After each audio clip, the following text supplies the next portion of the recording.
Right. Video, let's take a page out of Peter Thiel's philosophy, which he also talks about in the book Zero to One, which is why you should have a monopoly instead of going for being the best in comparison to somebody else or something like that, right?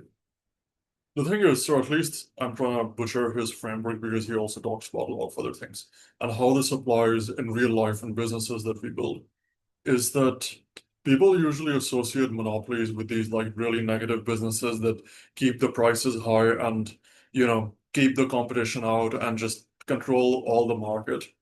But the thing is, that's not the only way monopolies exist. You can also be a monopoly instead of by pushing others down by being so far up ahead that nobody can catch up. Be so good, have such a great service and a product that people are miles away from catching up to you, like disrupting the industries at such a high level. And the thing is, are monopolies bad? Kind of. But are these kinds of monopolies bad? Maybe not, right?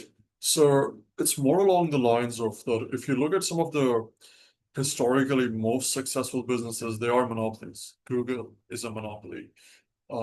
Uber is a kind of a monopoly.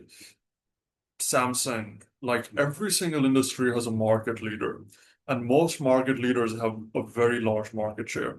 Now, they might not control everything, but they are large enough that you can kind of consider them a monopoly, or you might say there are two, three big people who are like the monopolies. And the reason why a good business would want to aim to be there is, well, uh, are you deliberately going to hold yourself back?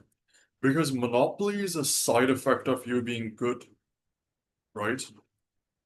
So are you telling me that you're not going to be good just so everybody else has a fair share in the market? Probably not. And in another word that this reflects is we always look at each other for comparison, and this is like that infinite versus finite games that Simon Sinek talks about, which is you could look at your competitor and Microsoft made this mistake. When Apple introduced the iPod, um, they were like, we're going to make an even better device. So they looked at the iPod and they made a comparable Microsoft Zoom or something like that, right? Which was a similar music player because they were looking at Apple and trying to make something better. But Apple wasn't comparing themselves to Microsoft. Apple was comparing themselves to creating something that's so good that it could capture everything and transform the industry. So they came out with the iPhone 1 year later, and everyone forgot about the Zoom, or like you guys probably have never heard of it. Either have I heard of it for the first time in the book, and then I Googled it and I was like, what the hell? And the features were good, but it doesn't matter. Right.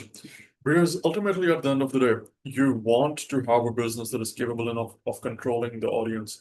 You want to have a business that is so good that people feel stupid saying no to it.